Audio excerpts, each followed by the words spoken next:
This week is Parshas Viyachi. Parshas Viyachi speaks about the end of the life of Yaakov Avinu and the brachas he benched all the shvatim. When it came to Yosef, we find that Yaakov Avinu, besides for the brachas he gave him within all the other shvatim, he gave Yosef a brachas before special brachas to him. And let's try to take a look at that. The brachas that he gave before he gave the shvatim to Yosef was brachas to to Yosef's children, Ephraim and Manasseh. And over here it says, "V'yar Yisrael's ben Yosef." Yisrael saw the children of Yosef. V'yoyim mi'ela, and Yaakov Yisrael said, "Who are these?" V'yoyim Yosef. Yosef told his to his father, "Banahem, my children. Hashem Hashem gave me. V'yoyim kachem na'alai, bring them to me. V'avarachem, I'll bench them." So this is happening before he benched all the shvatim. He asked to bring the children, Yosef, to bring his children. Let me give them a special bracha. But the question is obvious. Why is Yaakov Avinu asking me, Ela, who are these children? He knew Ephraim and Manasseh. Since he came down to Mitzrayim, he saw them. He learned with them. So what was this new question, who they are? So Rashi explains, and he says that Bikish Levarcham, he wanted to bench Ephraim and Manasseh, and the Shechina went away from Yaakov Avinu. Why? Yeravim and Achav, two kings of Klal Yisrael who turned the whole Klal Yisrael against Hashem.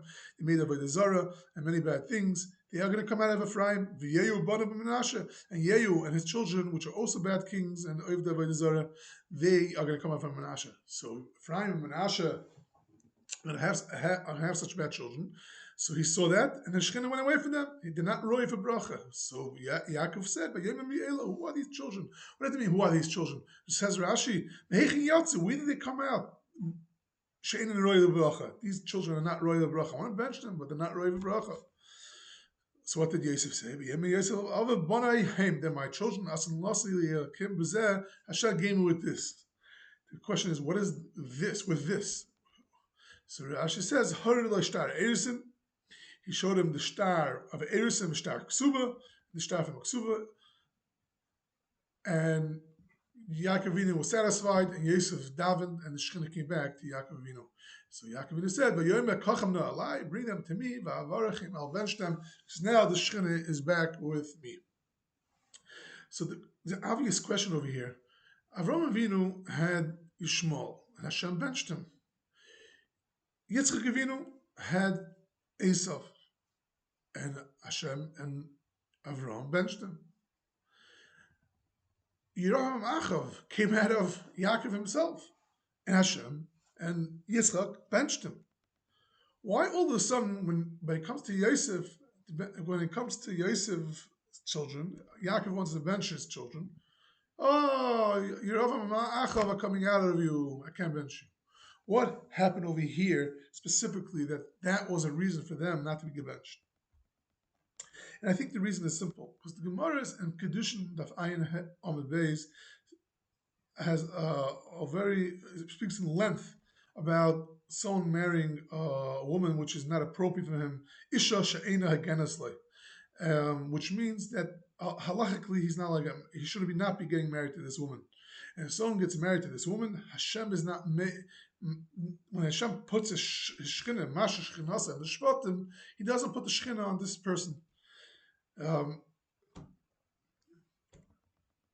And it says that Hashem only puts a Shechina on Mishpachas Hamichusis Shab Yisrael, the Mishpachas of the Yidden, which their lineage is pure, is not tampered with any inappropriate marriages. Hashem's Shechina has to be on people that their marriage is pure.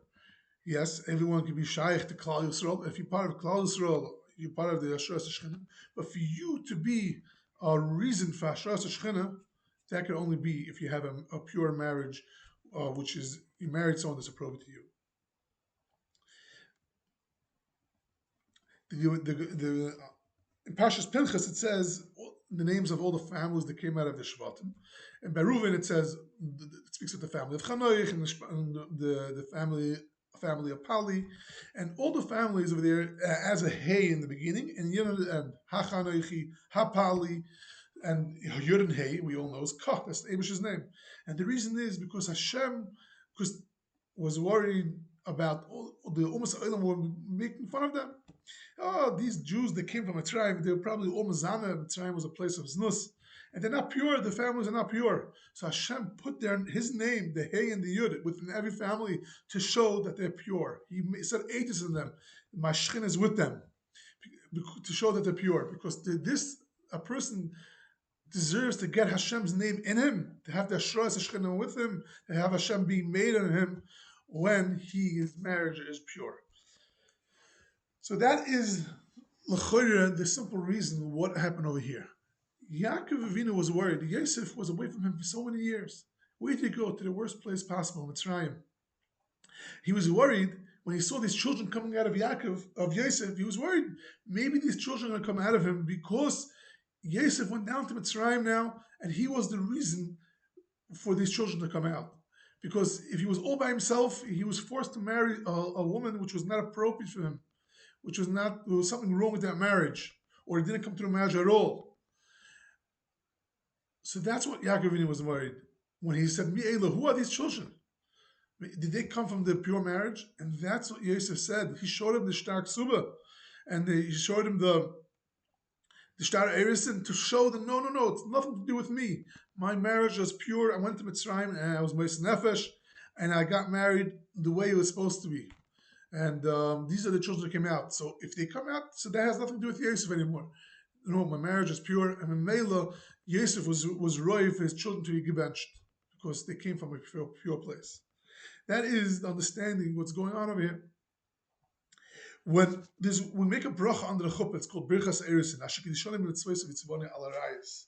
We know that there's a machlekes rishonim if kedushin is a mitzvah or the mitzvah is only to have children. And the Rosh holds the kedushin is not a mitzvah; it's only to have children. So the question is, why are we making a bracha under the chuppah? Tzivana al harayis asalanis arusais. We make a bracha on kedushin. Baruch Hashem. Mekadosh Ama Yisrael they chuppah kedushin. Where's the bracha? Why are we making a bracha? There's no mitzvah. The Rosh says nirli ki bracha zi ina bracha asiyas a mitzvah. This bracha is not on doing a mitzvah because there's no mitzvah. The mitzvah is to have children is the kiyam mitzvah. Why? So what is this bracha all about? Bracha ni nisken l'osei shvach la'kadosh baruch hu. This bracha was the Chacham made to give thanks and praise to Hashem. Asher kedishanu b'mitzvaysa v'tzivanu. He was mekadosh us with his mitzvahs lehivdilanu min ha'amim, to separate us from the umas olam. V'tzivanu lekadosh isha hamuter lanu, and he told us to be mekadosh a woman that's only mutter to us. V'lo achas min harayis, and not one of the harayis. I mean, this bracha of kedushin that we make, Asher kedishanu b'mitzvaysa v'tzivanu al harayis. Also known as Arusas, Hitlonis, and Asuas, Lanu, they chuppah kedushin, Birchat Hashem, Mekadosh Am Yisrael, they chuppah kedushin. This bracha is on the purity, the thanks to Hashem that we are zeichet to have our marriage made, our connection with our wives through kedusha, through purity. This is what we have to appreciate this, and this is the bracha that we make under the chuppah. Not a bracha on the mitzvah, bracha on the appreciation of how we're getting married.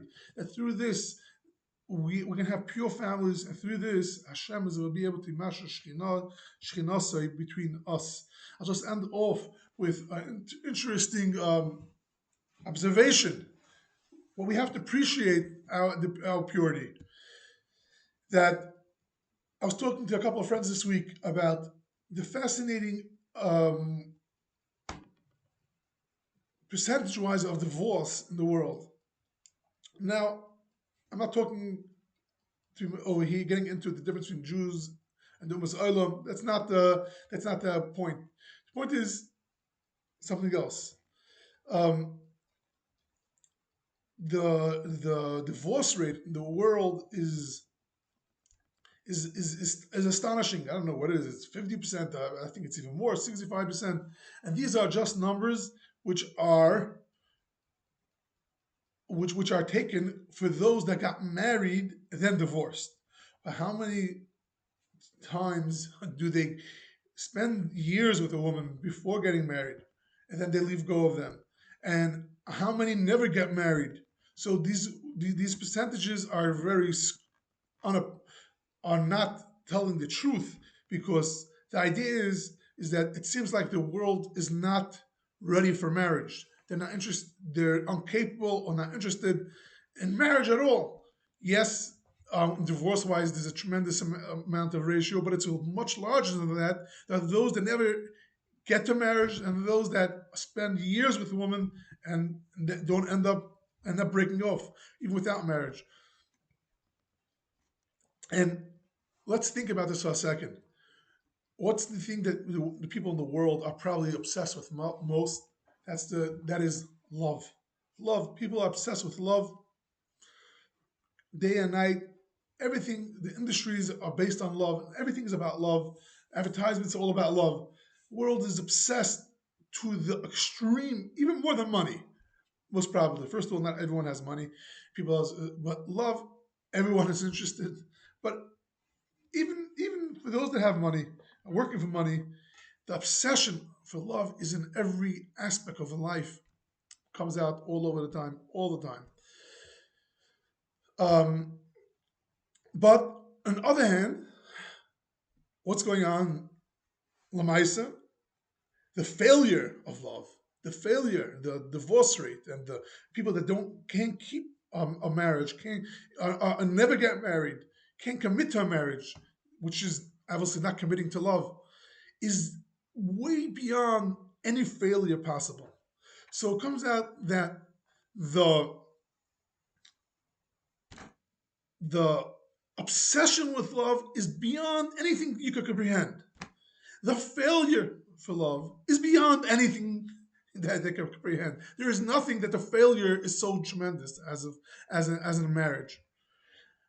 And now compare the obsession to the failure. It's just totally disproportionate. It's ridiculous. There's a lot to speak about this. It's funny and it's sad. It's ridiculous. There's a lot to speak about this. But what I want to bring out right now is we have to appreciate that Hashem gave us a way to make our marriages pure. Part of being pure, because I'll say what's a simon that someone is pure. His marriage, he comes from a pure lineage. That when someone makes fun of him, he doesn't answer back. Midas Tovis. A pure marriage is a reason for the marriage to have a success. And Hashem wants this, and He told us how to get married. And we have to appreciate the marriage which is done through Kedusha. Kedusha means done appropriately, not using up a woman, not caring for the woman, getting married for the right intentions, getting married to the right people who are meant for you. That is the idea of what Hashem gives a Shechina on these people who their marriages are appropriate, who their marriages, not always a person excels in his marriage, but our ideals are intended for the proper marriage. This is what we strive for, and this is what we want, and this is what is important to us. And this is what the Shechina brings.